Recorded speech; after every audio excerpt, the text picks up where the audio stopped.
Kecewa ya. Insya Allah saya sedang dalam perjalanan ke sini. Ini yang ditunggu-tunggu ya. Tapi mudah-mudahan niat sahabat jana semua tidak karena syekhnya ya. Ya, kita ke sini ingin mencari ilmu, mencari tahu apa sih rahasia supaya kita, termasuk saya nih, menjadi ahli surga ya. Mungkin sudah mendengar banyak dari ustadz-ustadz yang lain, tapi karena saya yakin ini jam 6 udah ada yang ngetrok pintu gitu. Saya di sini diminta oleh panitia untuk memperkenalkan apa itu Birimia dan mungkin juga siapa saya. Perkenalkan sahabat jana semua, nama saya Nia Kurnia ya. Boleh panggil Teh Nia aja ya, biar mudah terus. Saya ibu ya, saya seorang ibu dari 5 orang anak. Anak saya paling besar SMA kelas 11 ya, kelas 2 SMA. Yang paling kecil kelas TK ya, baru masuk TK. Ini saya sangat salut ya kepada Hijratuna. Beri aplaus dong ke Hijratuna ya. Hijratuna ini adalah panitianya itu ibu-ibu muda loh, keren ya. Masih muda dan di antara mereka kayaknya saya paling senior gitu. Tapi saya masih muda ya kelihatannya. Ya jadi Masya Allah ya. Suami saya tadi nanya gitu, ini panitianya nggak ada Iwannya? Nggak ada, ini semua wanita perkasa gitu. Ya tepuk tangan ya untuk Hijratuna gitu. Berkat kolaborasi Hijratuna dengan Darul Khair ya, akhirnya bisa menyelenggarakan acara istimewa di ruangan ini, di aula ini. Nah, aula ini berdiri tahun 2022 ya, jadi baru 2 tahun. 2021 proses renovasi. Penggunanya untuk apa aja sih Teh? Aula ini selain untuk pengajian-pengajian yang kita gratiskan ya, juga bisa dipakai untuk kegiatan-kegiatan seperti pelatihan-pelatihan, acara samen ya, sekolah TK, SD. Waktu bulan Juni kemarin alhamdulillah banyak yang pakai gitu ya. Silakan sahabat jana semua bisa menyewa ya. Jadi untuk Kalau selain pengajian, wayahnya bayar gitu ya untuk biaya-biaya inilah listrik segala macam gitu. Tapi untuk pengajian ada prioritas yang mungkin akan saya gratiskan juga gitu. Nah, Bilinia sendiri, saya ini asli orang Purwakarta, Bunda, sahabat Jana semua ya. Jadi kalau sahabat Jana berbelanja di Bilinia, otomatis ya menghidupkan orang Purwakarta juga ya, karena 75% produk yang ada di sini itu adalah produk sendiri, termasuk seragam yang dipakai sama panitia juga itu adalah produk kami gitu. Jadi otomatis kalau karena produk sendiri ya, jadi kami tuh banyak karyawan yang diberdayakan gitu. Orang Purwakarta ya gitu. Kalau suami saya siapa coba? Ada yang bisa nebak nama suami saya? Billy ya, pastinya enggak ya. Ada yang masih salah nyebut enggak? Bill apa ya, itu toko apa ya dokternya? Oh, Billy Saputra. ada yang Billy Inja, Billy apa? Nah, biar sahabat Jana gampang ya nginget tuh toko di Jalan Garut, toko apa ya namanya? Ingat aja Kang Billy sama Teh Nia ya. Tapi ternyata suami saya bukan Billy, Bunda. Tentunya salah. Suami saya mah Roni namanya.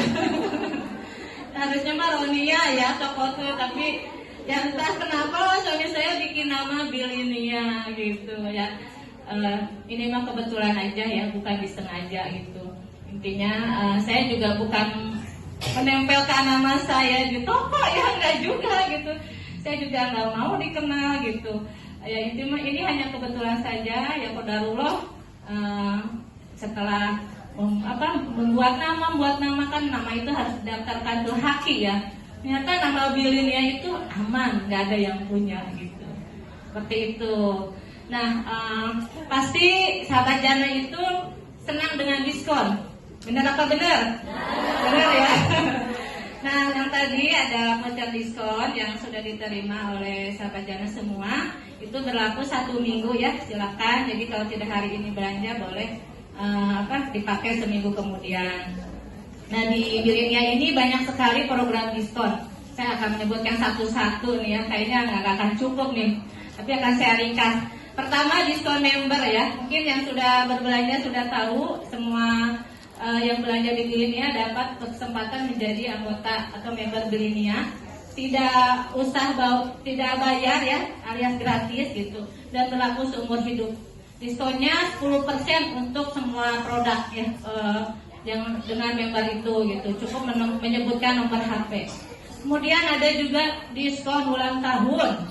Tuh ya, yang sahabat Jana yang lagi milad ya, kesini ke Bilinia nih, di Bilinia dapat diskon juga. Diskonnya berapa? Berapa ada yang tahu? Sampai dengan 99% ya. Sampai dengan ya, maksudnya begini, jadi diskonnya itu sesuai umur. Jadi kalau sahabat Jana yang usianya 50 ya, berarti diskonnya 50% gitu. Yang usia 99 ya, cuma bayar 1%.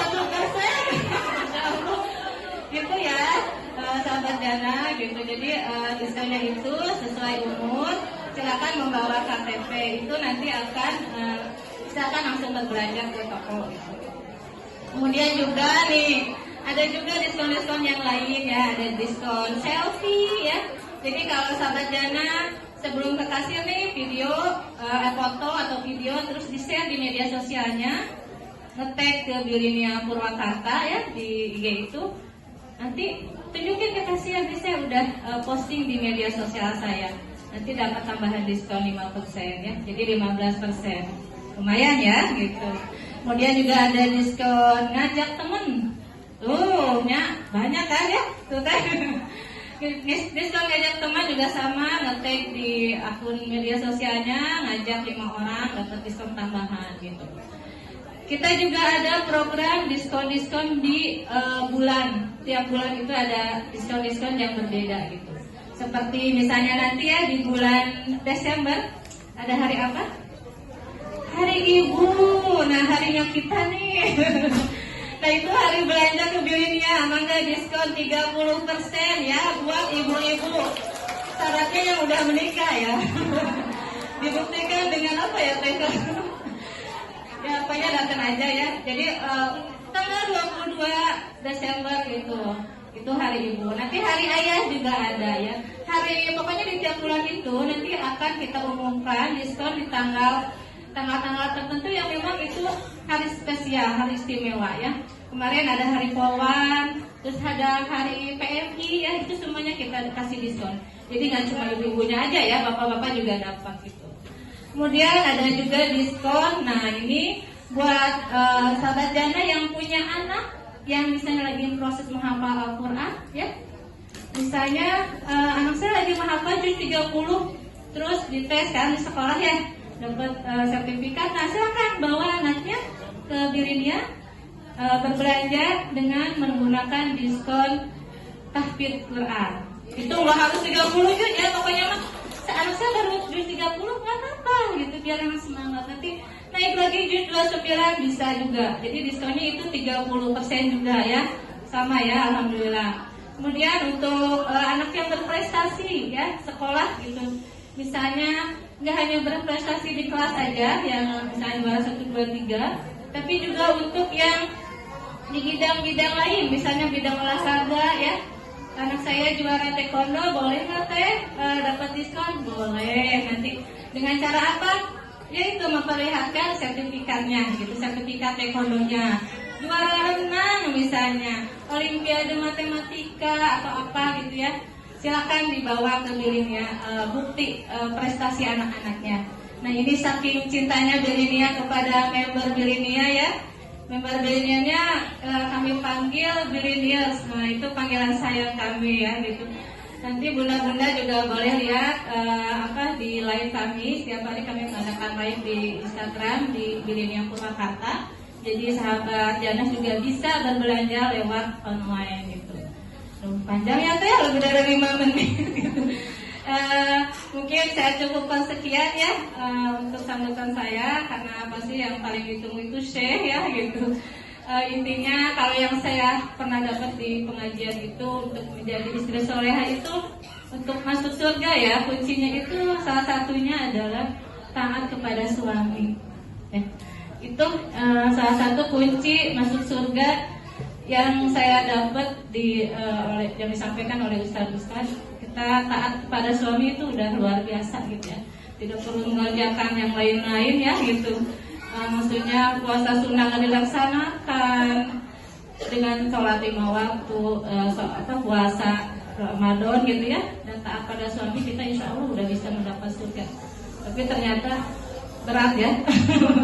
Dan pasti akan dibahas lebih lanjut lagi oleh saya. Terima kasih atas perhatiannya sahabat Jana semua, kepada panitia Hijratuna. Terima kasih juga ya Jazakumullah Khairul Katsiran atas penunjukan tempat kami sebagai tempat acara spesial ini. Saya yang berterima kasih justru ya kepada Hijratuna. Assalamualaikum warahmatullahi wabarakatuh. Yang akan membahas mengenai wanita yang dirindukan surga. Kepada saya Muhammad Sabar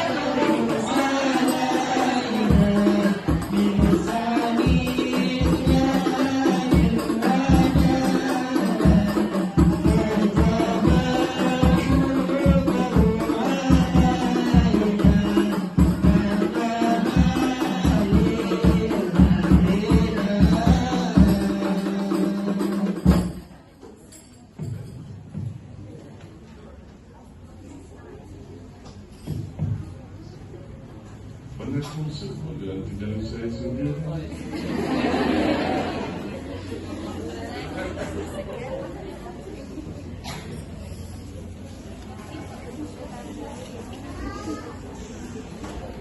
Bismillahirrahmanirrahim. Assalamualaikum warahmatullahi wabarakatuh.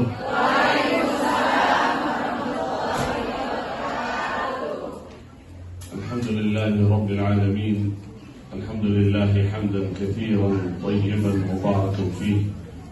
اللهم لك الحمد حتى ترضى، ولك الحمد إذا رضيت، ولك الحمد بعد الرضا، يا ربنا لك الحمد كما ينبغي لجلال وجهك وعظيم سلطانك. اللهم صل وسلم وبارك وأنعم على عبدك ورسولك نبينا وسيدنا وحبيبنا وشفيعنا محمد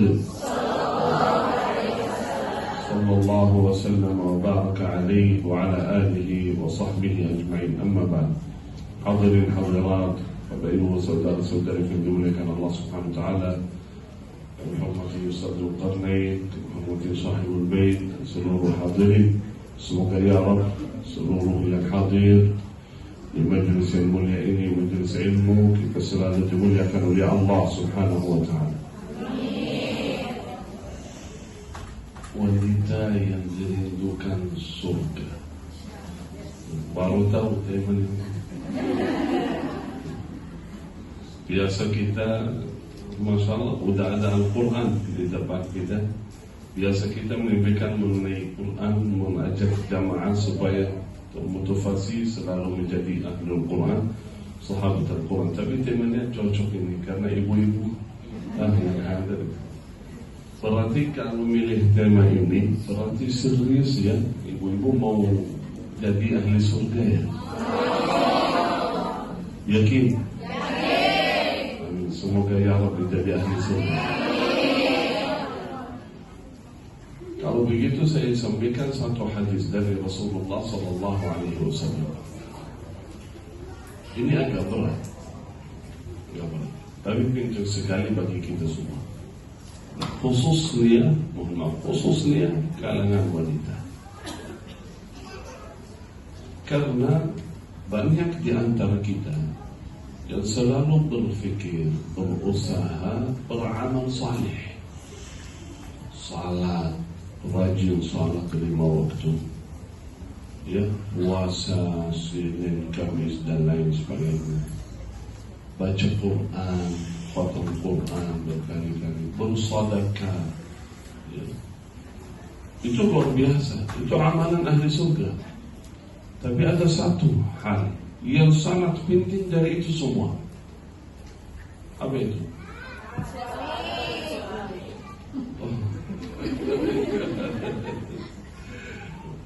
Bukan. Kalau yang punya suami gimana ini? Kalau suami berarti yang belum punya jodoh silakan ya pulang. Ya. Bukan. Ada seorang datang kepada Nabi Muhammad sallallahu alaihi wasallam. Beliau berkata, "Ya Rasulullah, ada seorang wanita tusalli fardaha wa tasumu syahraha." Dia salat rajin fardhunya, pas waktunya. Puasa wajib bulan Ramadan. Walakinnaha, tetapi seorang wanita punya sedikit satu kesalahan. Apa itu? Tu'dhi jiranaha, selalu menyakiti tetangganya, teman-temannya, sahabatnya. Dia kita kenapa? Lidah dengan lisan. Kata Rasulullah, hiya finnar, wanita itu dia di neraka. Padahal disebutkan beramal saleh, salat, puasa, amalan saleh, tapi selalu menyakiti orang lain, tidak bisa menjaga lisannya. Kata Rasulullah, hiya finnar. Sebenarnya hadis ini bukan hanya untuk wanita, untuk kita semua juga. Nabi sallallahu alaihi wasallam berkata dalam hadis, beliau bertanya kepada sahabat. Suatu hari Nabi sallallahu alaihi wasallam duduk bersama sahabat, beliau bertanya, "Qal, atadruna man al-muflis?" Apakah kalian tahu siapakah muflis? Sahabat menjawab, "Al-muflisu fina." Muflis itu man la dirham lahu wala mata', yang tidak punya dirham, uang, fulus, tidak punya mata', kendaraan, rumah dan lain sebagainya. Itu muflis. Muflis dari kalimat fulus. Tahu fulus kan? Tahu. Muflis artinya gak punya fulus. Sebenarnya bukan itu saja. Muflis itu di awalnya dia punya fulus, punya usaha, punya bisnis, punya kerja, punya rumah, tapi tiba-tiba bangkrut, habis, hancur. Jadi muflis, tidak punya apa-apa. Berarti bukan miskin, fakir sebenarnya di awal. Awal dia punya, tapi tiba-tiba qadarullah ada sesuatu bangkrut.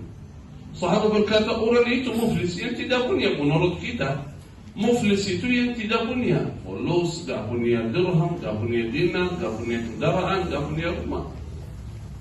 Tapi maksud Rasulullah SAW beda, lain. Rasulullah SAW ingin menyampaikan sesuatu kepada sahabat dan seluruh umat. Qal al-muflisu, seorang muflis sebenarnya yang datang yaumul qiyamah memiliki banyak amalan saleh. Salat, puasa, sedekah, qiyamul lail, ibadahnya luar biasa. Terus kenapa bangkrut? Kenapa jadi muflis? Pada datang yaumul qiyamah, wa qad syatama hadha, dia caci maki seorang. وظلم هذا من ظالمي orang lain, وأخذ مال هذا, dia mengambil hak orang lain, harta, rumah, tanah dan lain sebagainya. وقتل هذا, dia bunuh seorang lain.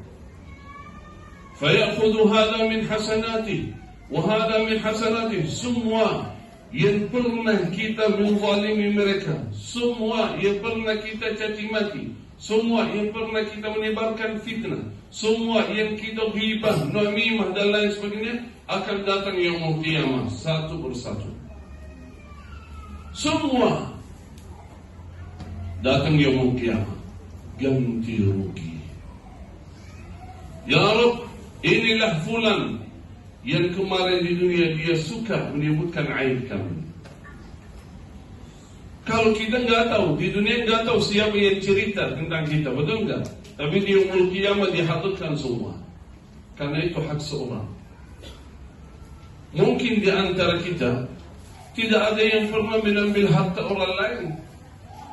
Mungkin di antara kita enggak pernah yang pukul orang lain. Mungkin di antara kita enggak ada yang bunuh orang lain.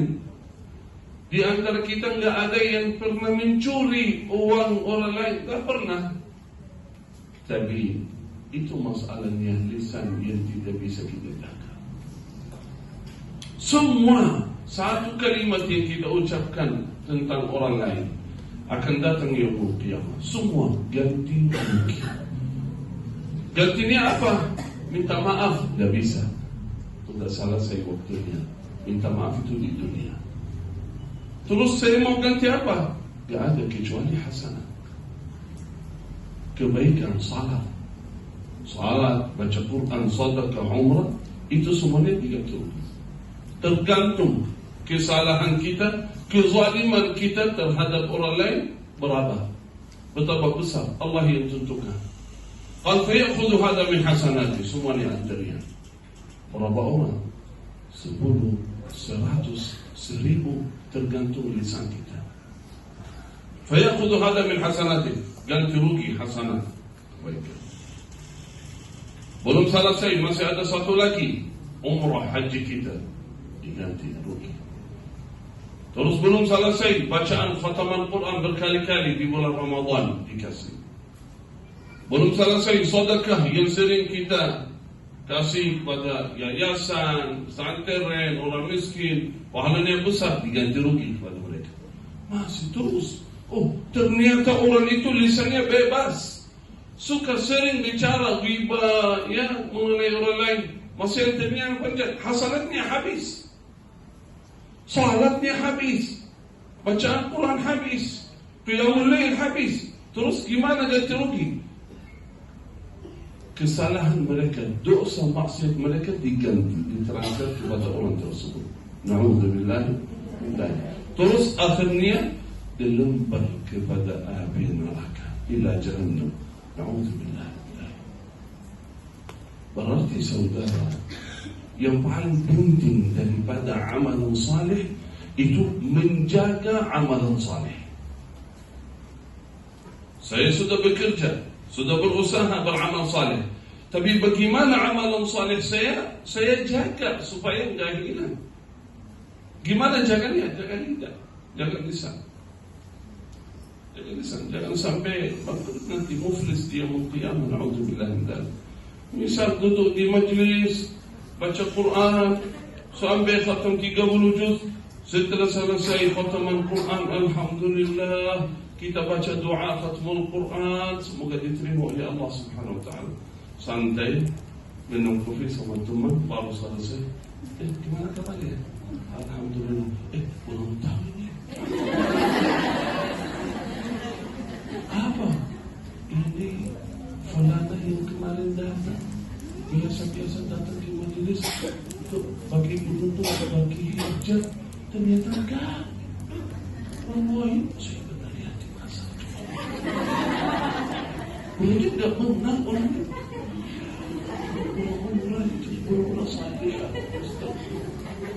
Bacaan Quran tadi hilang, bukan hilang, transfer ini. Transfer.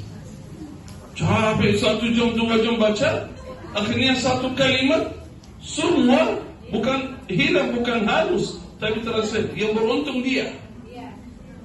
Padahal menurut kita fulan atau fulanah itu buruk, tapi akhirnya beruntung dia. Karena itu kesalehan kita dari lisan, saudara. Usahakan sebaik-baik mungkin jaga lisan. Bukan ada lebih bahaya lagi. Apa itu? Kalau saya tidak bicara, saya suka menjaga lisan. Tapi teman, saya duduk di majlis, ada 2-3 orang mereka ngomong, bicara, saya diam. Saya santai, saya sama sekali. Saya tidak ikut, tapi dengar, ikut berdosa. Terus bagaimana? Satu, bela temannya. Mohon maaf, orang itu siapa? Antum nggak kenal, tolong nggak usah sebutin orang yang tidak bersama kita di majlis. Kok kenal? Antum nggak kenal. Kalau kenal, pasti nggak bela. Mohon maaf, saya kenal maupun tidak kenal. Saya membela orang Muslim, saudara kita. Kalau mau ajak beliau di sini, baru kita ngomong di depannya. Oh, saya siap, saya nggak takut, saya bicara di depannya. Ya bicara di depannya. Saya tahu untuk hebat kuat, ya, tapi nggak apa-apa, bicara di depannya. Jangan. Kalau nggak bisa, mohon maaf saya pamit. Udah sama saya pamit. Tinggalkan majelis ini. Jangan sampai hasanat kita, kebaikan yang kita kerjakan, qiyamul lail, amal saleh hilang di satu majelis. Karena itu coba lihat seorang wanita.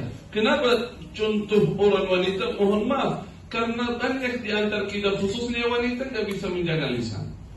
Karena majelisnya santai, banyak majelis bersama teman, saudara, tapi tidak bisa jaga lisan, itu menghilangkan kebaikan.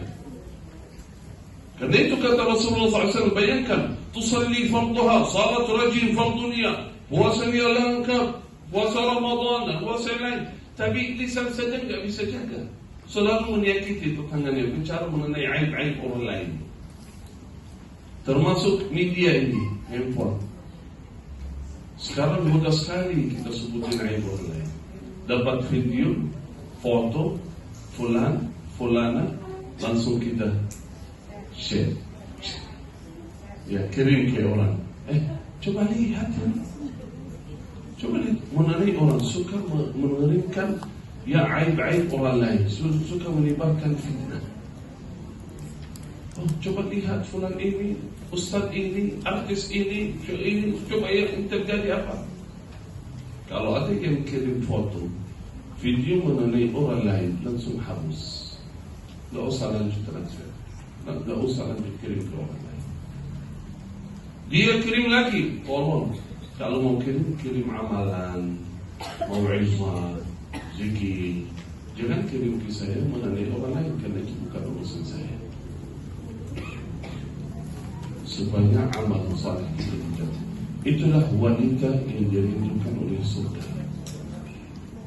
Kalau ingin betul-betul menjadi surga, saudara, walaupun amalan kita seadanya, walaupun tak banyak amalan kita, Qiyamul Lail nggak mania. Bacaan Quran nggak bisa khatam berkali-kali. Ibadahnya nggak begitu hebat, biasa-biasa saja, standar saja. Tapi tidak ada seorang manusia yang punya hak dengan kita aman selamat di yaumul qiyamah. Tahu kenapa? Karena hak Allah mudah sekali dimaafkan oleh Allah.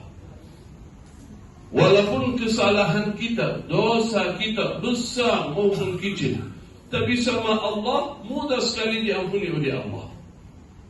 Tapi dosa sekecil apapun terhadap manusia tidak bisa dimaafkan oleh Allah. Tidak bisa. Kenapa tidak bisa? Karena itu hak manusia, bukan hak Allah. Hafal ini kalimat ini. Hak Allah mudah sekali dimaafkan oleh Allah. Hak manusia tidak bisa dimaafkan oleh Allah karena hak manusia. Karena itu sering saya bilang, dosa sebesar apapun bisa diampuni oleh Allah. Dosa sekecil apapun sama manusia tidak diampuni oleh Allah. Wajib dihadiri yang punya hak. Karena itu hak dia. Kalau kekurangan misal ibadah, salat, dosa, dengan istighfar, dengan sedekah, dengan puasa, dengan haji, umrah, seluruh dosa kita diampuni oleh Allah. Salat fardu 5 waktu, jaga salat, antara salat dan salat berikutnya, dosa kita semua diampuni oleh Allah. Semua dosa, tenang. Dosa mata, dosa kecil, dosa ini, belum bisa jaga. Salat, habis salat zuhur, diampuni dosanya. Habis salat zuhur, ada sedikit dosa, diampuni oleh Allah. Ada hadis mengenai salat. Ya, saya yakin di antara jamaah ini tidak ada yang tinggalkan salat. Yang saya harap bukan jaga salat, tapi utamakan salat. Kalau ingin kehidupan kita sukses, lancar, mudah, berkah dunia dan akhirat, utamakan salat dalam kehidupan. Bukan hanya jaga, utamakan. Karena tidak ada amalan saleh mendekatkan diri kepada Allah lebih baik daripada salat. Salat itu kunci sukses kehidupan kita. Salat bukan hanya untuk akhirat. Demi Allah, salat untuk dunia sebelum akhirat. Karena itu kata ulama, aslih salatak tasluh hayatak. Perbaikilah salatmu, maka diperbaiki segala aspek kehidupanmu. Berarti semua tergantung salat. Kalau ada sesuatu dalam kehidupan, ada sedikit cobaan, ujian, solusinya apa? Lari kepada Allah. Lari kepada salat. Salat fardu, perbaiki bagaimana salat fardu saya. Pas waktunya jaga. Selain salat fardu, berbanyaklah salat yang lain. Usahakan perbaiki salat niat, khusyuk, tumaninah dalamnya. Semakin baik salat kita, semakin urusan kita baik, insyaAllah. Karena akhirat saja, akhirat yang besar, persoalan yang kita hadapi di akhirat, kalau salatnya baik, aman, lancar semua. Karena yang pertama ditanya oleh Allah mengenai salat. Kalau salatnya baik, faqad aflaha wa anjah, dia beruntung dan selamat. Yang pertama ditanya oleh Allah, bagaimana salatmu? Bukan bagaimana orang itu baik atau tidak, senyum atau tidak, ramah atau tidak, orangnya baik, akhlak, ibu-ibu masya Allah, luar biasa, tapi tidak salah, tidak ada manfaat sama sekali. Kalau salatnya baik, yang lain insya Allah aman, lancar. Kenapa? Karena antara salat dan salat, kesalahan, kekurangan, dosa, maksiat semua diampuni oleh Allah.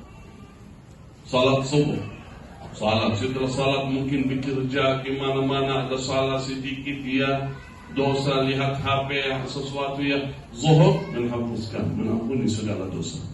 Habis zuhur balik lagi dosa ini, dosa tanpa sadar maupun tidak sadar, salat asar diampuni dosanya. Begitulah antara salat dan salat, semua dosa kita diampuni oleh Allah.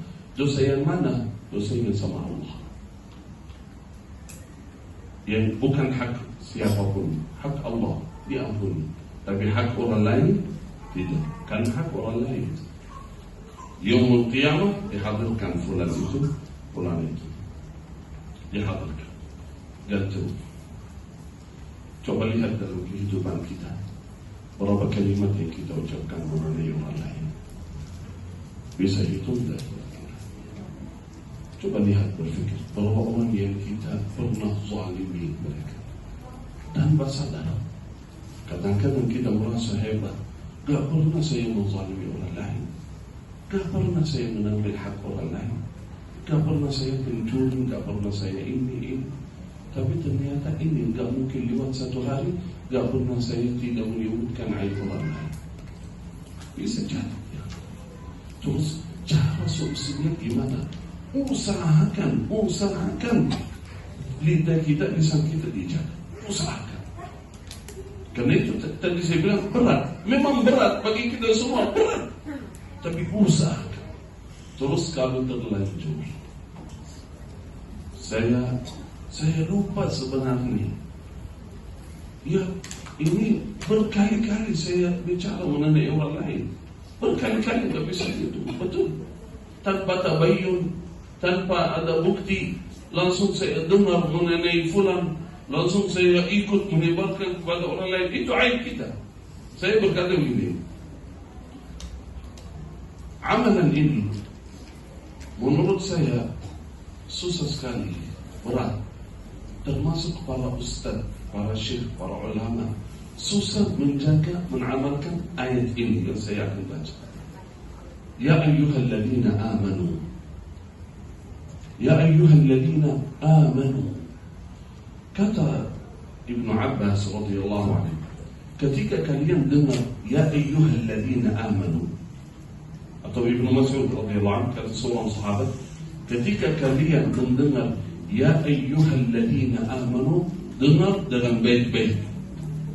Karena ini pesan dari Allah untuk anda, kalau anda orang beriman. Ya ayyuhalladzina amanu, in ja'akum fasiqun binaba'in fatabayyanu. Ya ayyuhalladzina amanu, in ja'akum fasiq binaba'in fatabayyanu. Hai orang beriman, jika datang pada kalian seorang fasik, bukan orang biasa, kata Allah orang fasik yang suka membawa berita, cerita mengenai orang lain kepada anda bahwa dia orang fasik, yang suka datang kepada temannya, saudaranya, membawa cerita, berita mengenai orang-orang lain, kata Allah fulan itu fasik. Berarti seharusnya kita enggak usah menyampaikan mengenai orang lain, enggak usah. Walaupun ceritanya benar, enggak usah. Kata Allah, coba lihat, fasik. Walaupun dia ustaz, walaupun dia salih, walaupun salihah, kata Allah fasik. Karena dia membawa cerita mengenai orang lain. Terus kalau sudah disampaikan kepada saya, orang fasik itu datang kepada saya, dia cerita mengenai orang lain. Ternyata orang itu sahabat saya kenal. Dia berharap supaya Syekh hati-hati atau siapa. Kata Allah, fatabayyanu. Tabayyun dulu. Jangan langsung, kok masa seperti itu? Saya pikir orang dia baik, ternyata begitu. La haula wala quwwata illa billah. Mana nomornya? Di blok. Karena udah ini ada teman, tapi tabayyun dulu. Orang fasik itu mungkin dia tak benar, atau mungkin dia menyampaikan cerita yang benar tapi maknanya beda. Salah faham dia. Jadi saya salah faham. Betul dia mengucapkan sesuatu, betul, tapi maksudnya beda. Bukan maksudnya sesuai pemahaman kita. Salah faham. Karena itu kata Allah Subhanahu wa taala, kalaupun ada yang datang membawa berita mengenai orang lain, yakni orang fasik itu, kalau kita jangan langsung percaya. Jangan langsung ikut, jangan langsung menyebarkan dia. Besok ketemu fulan, oh ternyata temannya duduk sama kita orangnya enggak benar. Kenapa? Orangnya begini. Oh, antum tahu? Iya, ada teman saya yang berkata. Dari mana? Dari teman. Temannya dari mana? Dari teman. Temannya dari mana? Dari teman. Begitu terus. Kalaupun ada, kata Allah, fatabayyanu an tusibu qauman bijahalah. Jangan sampai kalian suudzon, jangan sampai salah. Fatusbihu ala ma fa'altum nadimin. Kalian menyesal nanti. Karena itu kalaupun ada urusan, ada kaitan dengan kita, berita yang dia sampaikan, tak baik untuk. Kalau saya punya nomornya, bisa ketemu dia, langsung Assalamualaikum, Waalaikumsalam. Boleh ketemu nggak ya? Mohon maaf Ustaz ya, saya dengar ada yang kata seperti itu. Benar nggak? Nggak benar. Tapi masalahnya apa? Teman itu yang disampaikan kepada saya, kata beliau apa? Jangan sampaikan kepada dia. Karena kalau sampaikan kepada dia, pasti dia berkata, wallahi tidak benar. Oh, jangan percaya. Jadi saya kalau tanya, kata beliau, tidak benar. Wallahi tidak benar. Oh ya, udah kata dia pasti. Enggak. Kalau saya tabayyun, kata beliau, tidak benar. Udah, alhamdulillah, terima kasih.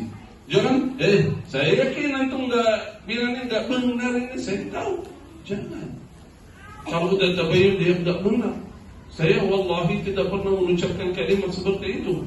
Oh ya, terima kasih Pak. Siapa itu? Siapa? Ya nggak usah. Oh jangan nanti buka lagi. Walan itu jadi masalah lagi. Betul nggak usah. Terima kasih. Karena itu Nabi SAW sering kata beliau, la tuhaddithuni an ashabi. Nabi SAW pernah keluar ketemu sahabatnya, kan, la tuhaddithuni an ashabi. Tolong jangan di antara kalian cerita mengenai sahabat-sahabat. Kenapa? Kata beliau, hatta akhruj ilaihim wa ana salim as-sadr. Supaya ketika saya bertemu sahabat-sahabat saya, hati saya tenang, nyaman. Jangan sampai yang cerita mengenai dia jadi nggak bisa duduk sama dia. Walaupun duduk merasa dia pura-pura baik, tapi ternyata dia nggak seperti itu ya. Karena apa? Karena cerita atau berita mengenai dia sudah masuk dalam hati. Jadi walaupun dia orangnya baik, walaupun dia dia beramal baik juga, tapi tetap karena masuk di telinga, masuk dalam hati mengenai dia, jadi saya melihat semuanya tidak baik. Karena itu kata Rasulullah, jangan cerita mengenai sahabatku di depanku, jangan. Hatta akhruj ilaihim salim as-sadr, supaya biar hati saya bersih terhadap sahabat saya. Karena itu saudara. Terus akhirnya ini solusinya gimana? Terlanjur ini. Ya ini yang penting. Banyak di antara kita termasuk saya mungkin tidak pernah selamat dari kata-kata ya mengenai orang lain. Betul enggak? Ya, terus solusinya gimana? Solusinya satu. Yang pertama, kita niat azam mulai hari ini berusaha semaksimal mungkin kita tidak menyebutkan aib orang lain, tidak bicara mengenai orang lain. Ini yang pertama. Terus yang kedua, terlanjur sudah bicara mengenai orang lain, minta maaf. Minta maaf di dunia sebelum dia ganti rugi atau minta ganti rugi di akhirat. Supaya hasanat saya tidak hilang, minta maaf. Berarti siapapun yang saya pernah cerita mengenai dia, ya datangilah dia. Assalamualaikum, mohon maaf Ustaz, mohon maaf akhi, kemarin itu ada berita yang menyebar di mana, saya maaf ya, saya sebenarnya saya salah satu yang menyebarkan ini, tapi ini kesalahan saya salah ini, langsung percaya, maafkan kami ya. Ternyata kamu setiap hari ketemu pura-pura teman saya, akhirnya berita dari antum. Saya kemarin keluar. Jadi masalah ini, betul enggak? Kata ulama, utamakan maafkan dulu. Ya minta maaf di dunia, karena di akhirat nggak bisa minta maaf. Terus kalau saya minta maaf jadi masalah lagi. Jadi sekarang saya mau perbaiki, tapi ketika saya minta maaf malah muncul masalah lagi. Jadi putus silaturahmi dan lain. Kalau merasa orang itu tidak mungkin dia memaafkan, langsung kita berdoa untuk dia. Nggak usah sebutin. Kalau saya datang kepada dia minta maaf jadi masalah, berarti supaya menjaga silaturahmi dan persaudaraan, saya selalu berdoa untuk dia dan bersedekah atas nama dia supaya saya memenuhi ya ganti rugi di dunia, supaya di akhirat tidak datang lagi minta lagi. selalu berdoa dan sedekah atas nama dia. Khususnya doa, kalau nggak mampu banyak sedekahnya, berdoa, ya Allah, ighfir li walahu. Karena itu ada doa yang saya suka, pernah saya sampaikan kepada jemaah, Allahumma ighfir li wa li walidayya wa liman lahu haqqun alayya. Allahumma ighfir li wa li walidayya wa liman lahu haqqun alayya. Ya Allah, ampunilah kami, orang tua kami, dan siapapun yang punya hak atas nama kami. Artinya yang pernah saya zalimi, yang pernah saya bicara mengenai dia, yang pernah saya ghibah atas dia, atau apapun, ya Allah, ampunilah dia. Rabbi ighfirli wa liwalidayya wa liman lahu haqqun alayya. Siapapun yang minta hak kepada saya, ya Allah, ampunilah dia. Karena mungkin di antara kita tidak ingat, betul kan?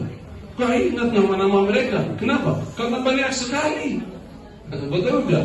Banyak sekali kita nggak ingat. Supaya aman selamat di akhirat. Gak ada yang datang, selalu berdoa untuk mereka.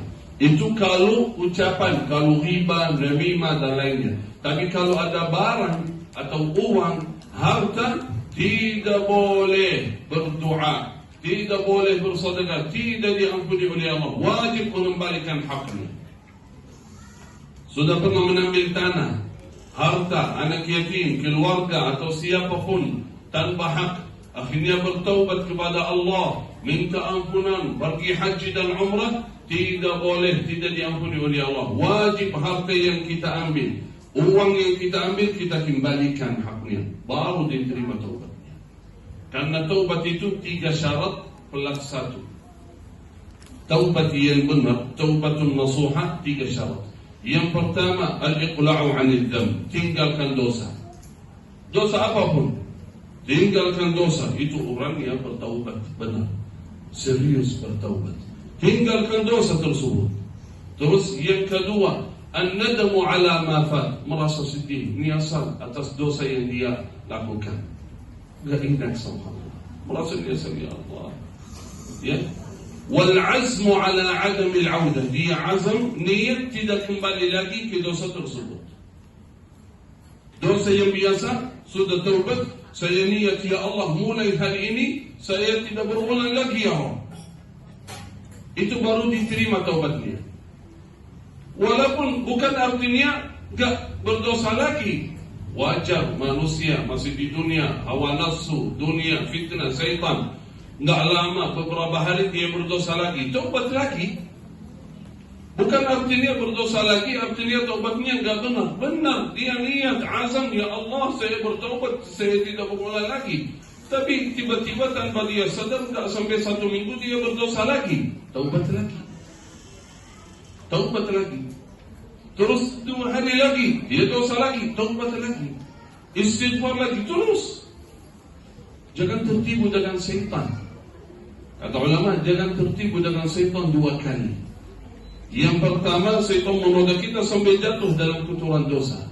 Jangan sampai syaitan datang, jangan bertaubat, ini gak benar. Taubat dosa lagi, gak benar ini. Ya, akhirnya tinggalkan taubat. Kenapa? Sampai saya serius menjadi hamba saleh, baru saya bertaubat. Jangan, itu godaan syaitan. Taubat, niat, saya tidak dosa lagi, tapi tidak lama dosa lagi, taubat lagi, istighfar lagi, Allah mengampuni. Itu 3 syarat kalau terhadap Allah subhanahu wa ta'ala. Tapi yang keempat, kalau dosa kesalahan kita terhadap manusia, wajib haknya kita kembalikan kepada manusia. Berarti kalau taubat, niat, misal, na'udzubillah, mudah-mudahan tidak ada di antara kita seperti itu, minta menambil hak orang lain, harta, tanah, rumah. Nah, setelah sekian tahun, dia mau taubat, mau hijrah ini. Terus jadi orang saleh, salat, dia menyesal apa yang dia lakukan. Dan niat menjadi lebih baik lagi. Dan dia tinggalkan dosa. Tapi harta atau rumah masih dia pakai. Tidak boleh, taubatnya tidak terima. Wajib kalau itu yakin bahwa rumah, harta, tanah bukan hak kita, wajib kita kembalikan kepada hak ahlinya, kepada pemiliknya. bagi dia anak, bagi siapapun kita gunakan, baru diterima tobatnya. Berarti 3 syarat itu ketika salah terhadap Allah. Tapi yang keempat, wajib kembalikan hak kepada ahlinya, kepada yang punya rumah atau tanah atau rumah. Tapi kalau ucapan saja banyak riba, namimah dan lainnya, itu yang melalui doa dan sedekah, semoga diampuni oleh Allah Subhanahu wa taala. Karena itu saudara, itu bukan untuk akhwat saja, juga untuk kita semua. Kalau ingin amalan saleh kita selalu dijaga dan kita ketemu yaumul qiyamah pahala kebaikan yang kita kerjakan, jagalah lisan, jagalah hak orang lain, insyaallah aman. Kalau enggak bisa menjaga lisan kita, jadi amalan saleh kebaikan, pahala haji, umrah, puasa, sedekah dan lain sebagainya, semuanya hilang, transfer kepada orang yang pernah kita zalimi. Mudah-mudahan Allah berikan taufik hidayah bagi kita semua. Semoga ya Rabb selalu istiqamah dalam kebaikan, selalu bisa menjaga lisan ya Rabbal Alamin dari hak orang lain. Wallahu ta'ala a'lam. Biasanya kalau